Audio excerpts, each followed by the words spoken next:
নমস্কার বন্ধুরা, রান্নার রেসিপি বাই অপর্ণার আমি অপর্ণা আমার চ্যানেলে সবাইকে স্বাগত। আজকে আমি লাউ পাতা আর চিংড়ি মাছ দিয়ে পুরনো দিনের একটা রান্না আপনাদের সঙ্গে শেয়ার করব। তাই লাগবে অবশ্যই লাউ পাতা। তাই লাউ পাতাগুলোকে প্রথমে আমি আঁশগুলোকে ছাড়িয়ে নেব। হাত দিয়ে আমি আঁশগুলোকে ছাড়িয়ে নিচ্ছি। প্রত্যেকটা লাউ পাতাই একইভাবে আঁশগুলো ছাড়িয়ে নেব। আর লাউ পাতাগুলোকে এপাশ ওপাশ দেখে নেব কোনো প্রকার পোকা বা বাসা না থাকে। প্রত্যেকটা লাউ পাতাকেই ভালো করে আঁশ ছাড়িয়ে বেছে নিয়ে জল দিয়ে ধুয়ে জল ঝরিয়ে রেখে দেব। প্রথম থেকে শেষ পর্যন্ত ভিডিওটা দেখতে থাকুন। যদি ভালো লাগে অবশ্যই কিন্তু চ্যানেলটাকে সাবস্ক্রাইব করে নেবেন।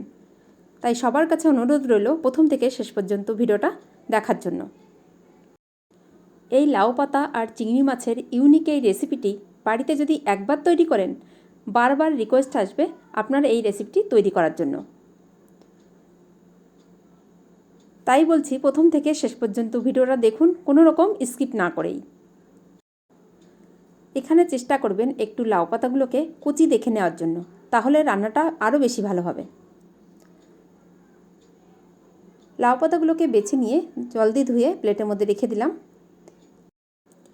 আর এদিকে একটা বাটির মধ্যে আমি নিয়ে নিয়েছি 150 মতন বেসন। তার মধ্যে দিয়ে দিলাম স্বাদ মতন লবণ, হাফ চামচেরও কম দিয়ে দিলাম ভাজা জিরে গুঁড়ো, আর দিয়ে দিলাম হাফ চামচ মতন শুকনো লঙ্কার গুঁড়ো, হাফ চামচেরও কম দিয়ে দিলাম চিনি, আর অল্প পরিমাণে দিয়ে দিলাম হলুদ গুঁড়ো। সমস্ত শুকনো উপকরণ চামচ দিয়েই মিশিয়ে নিচ্ছি এই বেসনের সঙ্গে। শুকনো উপকরণগুলো ভালো করে বেসনের সঙ্গে মিশিয়ে নিয়ে অল্প অল্প জল দিয়ে একটা স্মুথ ব্যাটার আমি তৈরি করে নেব। আমরা যেরকম বেগুনির বা চপের ব্যাটার তৈরি করি তার থেকে একটু হালকা করেই ব্যাটারটা তৈরি করব।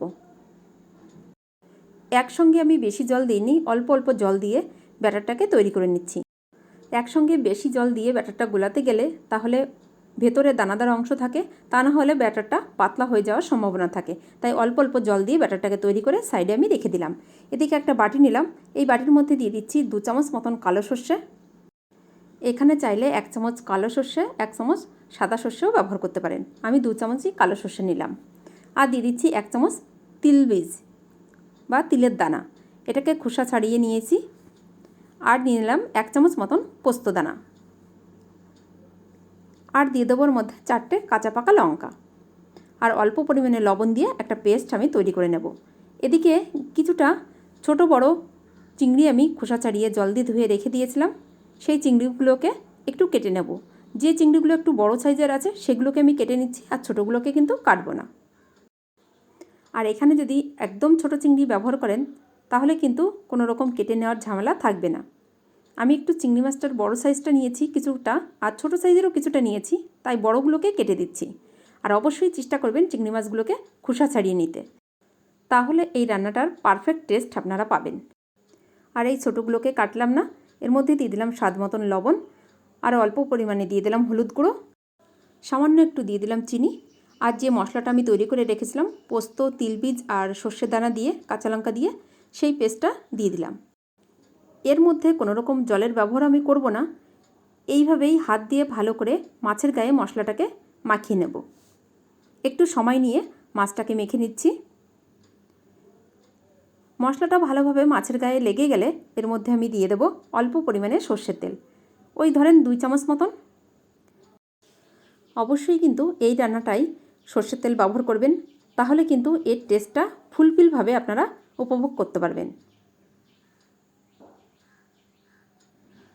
তেলটাকে দিয়েও ভালো করে মাছের গায়ে লাগিয়ে নিলাম সমস্ত মশলার সঙ্গে। মাছটাকে মেখে এবার কিছুক্ষণ রেখে দেব। 4-5 মিনিট রেস্টে রাখার পর এবার লাউ পাতাগুলোকে হাতের উপরে একটু ছড়িয়ে নেব। আর সেই লাউ পাতার উপরেই মাছের মিশ্রণটাকে দিয়ে দিচ্ছি। এখানে আমি 2 চামচ মতন মিশ্রণ দিলাম। এবার দিয়ে ভালো করে হাত দিয়ে এটাকে পাতাগুলোকে মুখটাকে বন্ধ করে দিতে হবে। এখানে তেমন কিছু বলার নেই, আপনাদের দেখে বুঝতে হবে। আমি এইভাবে পাতাটাকে ভাঁজ করে দিচ্ছি, যেভাবে আমরা পাতুরি তৈরি করি। আর এই যে ডাঁটাটা দেখছেন এটাকে আমি ভিতরের দিকে দিয়ে দিচ্ছি। আপনারা চাইলে কেটে বাদ দিয়েও দিতে পারেন। এইভাবে ভাঁজ করে একটা প্লেটের মধ্যে আমি রেখে দিচ্ছি। এটাকে কোনো রকম কিন্তু সুতো দিয়ে বাঁধবো না, এইভাবে প্রত্যেকটাকেই পুরটাকে ভরে পাতাটাকে ভাঁজ করে এই প্লেটের মধ্যে রেখে দেবো। একইভাবে আর একটা পাতুরি আমি তৈরি করে নেব। আপনারা ভাবতে পারেন পাতুরি যদি সুতো দিয়ে না বাঁধা হয় এটা খুলে যাওয়ার সম্ভাবনা থাকে। আপনারা দেখতে থাকুন, এটা কোনো রকমভাবে খুলে যাবে না।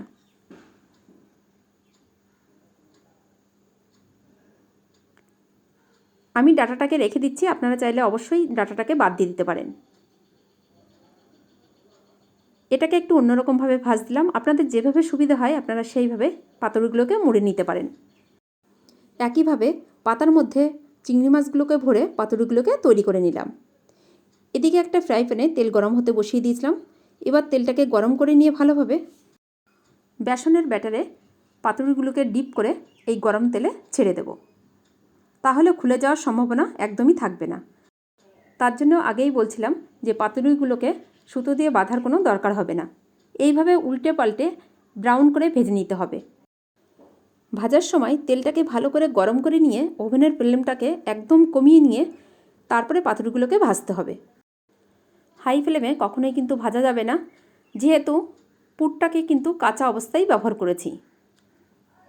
আমার চ্যানেলে নতুন বন্ধু হলে চ্যানেলটাকে সাবস্ক্রাইব করার অনুরোধ রইল। পাশে থাকা বেল আইকনটিকেও ক্লিক করে দেবেন। যখনই আমার চ্যানেলে নতুন কোনো ভিডিও আপলোড করব সবার আগে নোটিফিকেশন পৌঁছে যাবে আপনার কাছে। আর যদি আপনি এই ভিডিওটি আমার ফেসবুক পেজে দেখে থাকেন অবশ্যই কিন্তু আমার ফেসবুক পেজটাকেও ফলো করে দেবেন। এইভাবে বারবার উল্টে পাল্টে একটু বেশি লাল লাল করে ভেজে নামিয়ে নিতে হবে। আমার এই এক ব্যাচ পাতুরি ভাজতে 12 থেকে 15 মিনিট সময় লেগেছে। আপনারা চাইলে এরকম একটু পোড়া পোড়া করেও ভেজে নিতে পারেন, তাহলে খেতে বেশি ভালো হয়। আপনারা যদি বেশি পোড়া বা বেশি কড়া না পছন্দ করেন অবশ্যই কিন্তু ওভেনের ফ্লেমটাকে কমিয়ে দিয়ে 15 থেকে 16 মিনিট লো ফ্লেমে একটু হালকা করে ভেজে তুলে নিতে পারেন। তাহলে উপরটা একটু লাইট থাকবে বা হালকা ব্রাউন থাকবে আর ভেতরে কিন্তু চিংড়ি মাছটা প্রপারভাবে সেদ্ধ হয়ে যাবে। এই ব্যাচও আমি সেমভাবে ভেজে নিলাম। এবার আমি একটা প্লেটের মধ্যে নামিয়ে রেখে দিচ্ছি। এটা গরম গরম ভাতের সঙ্গে খেতে কিন্তু অসাধারণ লাগে বন্ধুরা। একবার হলেও এইভাবে তৈরি করে আপনারা বাড়ির সকলকে পরিবেশন করান। আশা করি আপনাদের সকলের খুব ভালো লাগবে। একটা পাতুরি আমি কেটে দেখাচ্ছি, ভেতরের চিংড়ি মাছগুলো কত সুন্দরভাবে সেদ্ধ হয়েছে সেটা দেখার জন্য। আজ তাহলে এই পর্যন্তই। অন্য কোনো দিন ফিরে আসব অন্য কোনো রেসিপি নিয়ে। ভালো থাকবেন, সুস্থ থাকবেন আর অবশ্যই আমার চ্যানেলের সঙ্গে থাকবেন, চ্যানেলটাকে সাবস্ক্রাইব করে। ধন্যবাদ।